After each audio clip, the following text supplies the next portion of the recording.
The call for help was never meant to reach them.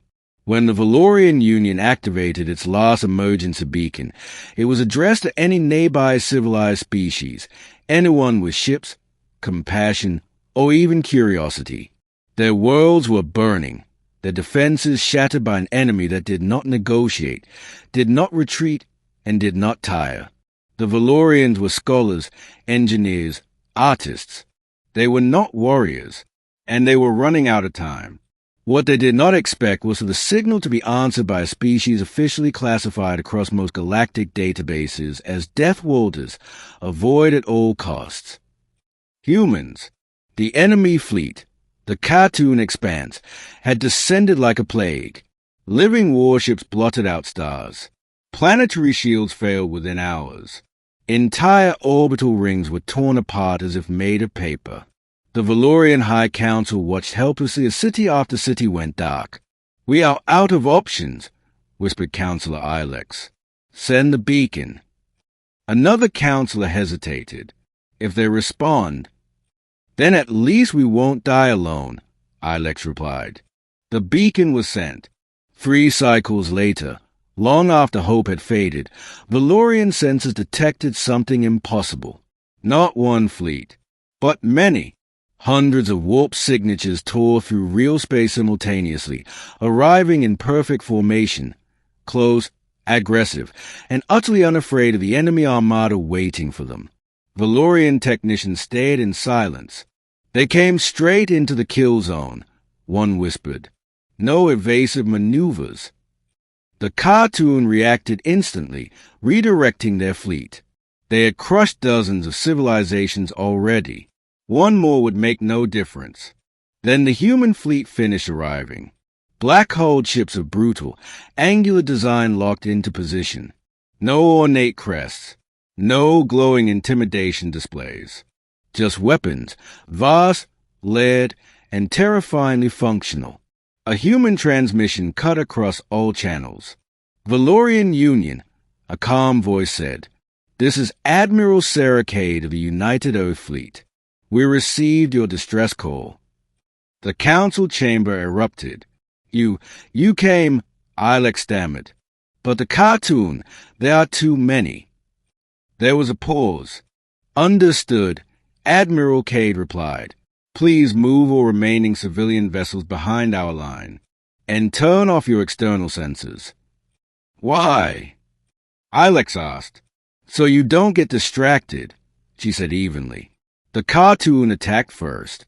Biological dreadnoughts surged forward, weapons charging, reality bending around them. Against any other fleet, it would have been annihilation. The humans didn't retreat. They advanced. Human ships accelerated past safety margins Valorian physics considered suicidal. Formation tightened instead of spreading. Then, with devastating coordination, the fleet opened fire. There were no dramatic energy beams, just kinetic hell. Relativistic projectiles slammed into cartoon vessels at fractions of light speed. Armor designed to regenerate was obliterated faster than it could adapt. Precision strikes targeted neural cores, propulsion nodes, and communication clusters, each hit calculated, intentional, and final. Valorian sensors, though still active, struggled to process what they were seeing. "They are not fighting the fleet," a technician said in awe. "They are dismantling it." Human electronic warfare flooded the battlefield. Enemy commands looped. Targeting systems hallucinated. Entire cartoon wings turned on each other under spoof signals before being erased by human follow-up fire. Then came the maneuver that would be studied for centuries. The human fleet split. Half of it plunged through the enemy formation, deploying gravitic mines that collapsed space-time locally. The other half executed a synchronized turn, firing into the compressed mass of enemy ships. The explosion lit the system like a second sun. When it faded, more than 60% of the cartoon fleet was gone. The remainder tried to flee. Humans do not allow predators to escape.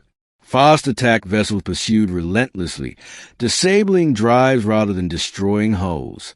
Boarding pods launched, not for mercy, but for intelligence. Every surviving enemy ship was neutralized within hours. The battlefield fell silent. Admiral Cade reopened the channel. "Valorian Union," she said. "Threat eliminated." The counselors stared at the screen, stunned. "You saved us," Ilex said quietly. Cade nodded once. "That's what the fleet is for." "But why?" another counselor asked. "You barely know us." There was a brief pause. "Because," Cade said, "we know what it's like to be hunted, and we don't tolerate bullies." In the aftermath, Valorian space was filled with human logistics ships, repairing stations, stabilizing orbits, delivering aid. No demands were made. No tribute requested. Only one condition. "Next time," Cade said during the final transmission, "don't wait so long to ask for help." After the humans left, the Valorians updated their databases. Deathworlders, classification revised. Dangerous? Yes. Terrifying? Absolutely. But when the galaxy burned, they were the ones who came.